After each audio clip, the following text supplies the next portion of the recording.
Introduce yourself. What's your name? So I'm Kimberly Mazza. Kimberly? Yep, and I work for the Wyoming Oil and Gas Conservation Commission. What does the Wyoming Oil and Gas Conservation Commission do? So we're the state regulatory agency for oil and gas industry, and we basically regulate the downhole aspects of oil and gas. That is a lot here. Introduce yourself, Sabrina. Yeah, my name is Sabrina Hamner. I'm one of the engineers at the Oil and Gas Commission. We're based out of Casper. So we do, engineering team does most of the permit approvals.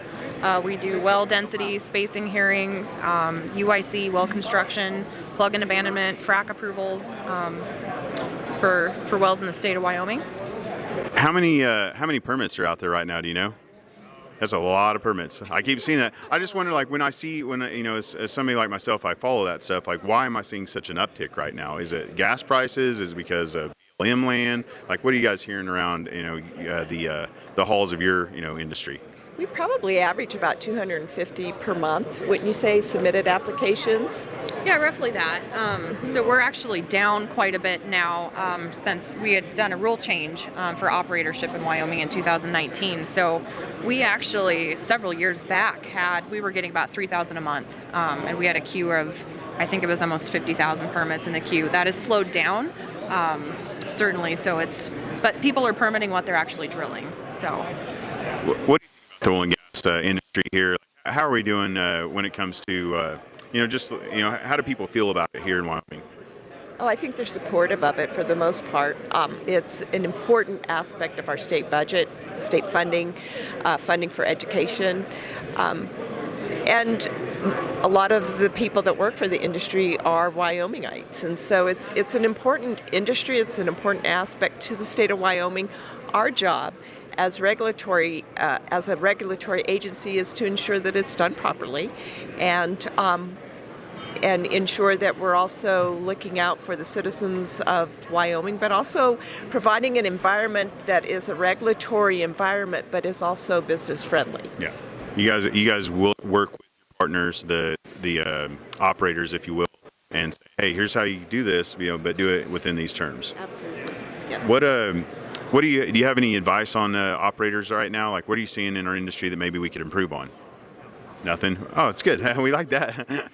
I think the signs of the times are that we need to be neighborly and need to be conscientious of our surrounding environment, not only just people, but also wildlife, the environment. That's what our nation is asking. And I think that that's an important aspect. And so when we operate, we need to be cognizant of those things and do a good job and have that social license to operate. And even on top of that, I think personally that we may have always done that, but maybe we have done a terrible job of communicating what those things are that we've done with the environment, with our regulatory commission to say, hey, we love the environment, we love the people, but we haven't communicated that whatsoever. So that's why I do this, because I want to educate people about the people of oil and gas, that we care, and your environment's our environment, your people are my people.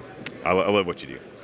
This is our show. That's all I do. Reach out and connect with them. How do people get a hold of you guys? You can reach us by going to our website, wogcc.wyo.gov, and look under About Us, and it has all of our contact information. It has Sabrina as our petroleum engineer. We have 2 other engineers. We have our natural resource supervisor. About 12, 13 field inspectors. So, wow. All you of guys hiring? Not at this point, no. We just need more engineers, right?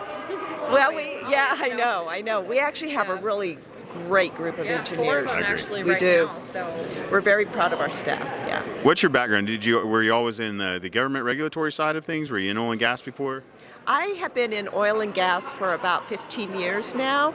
I was on the company side, and now I've come over to the regulatory side, and it's been an interesting mix. Yeah. What about you, Sabrina? Where'd you come from? ended up with an interview with Marc Watson, the then supervisor, and I've been at the commission ever since. So you love it over there? I do. It's the people are what makes it. I mean, it's just a great group of people that we work with in private. You get to meet everybody in oil and gas in Wyoming. Yeah, it's definitely the people that keep you there. So. I love the people. Bye-bye.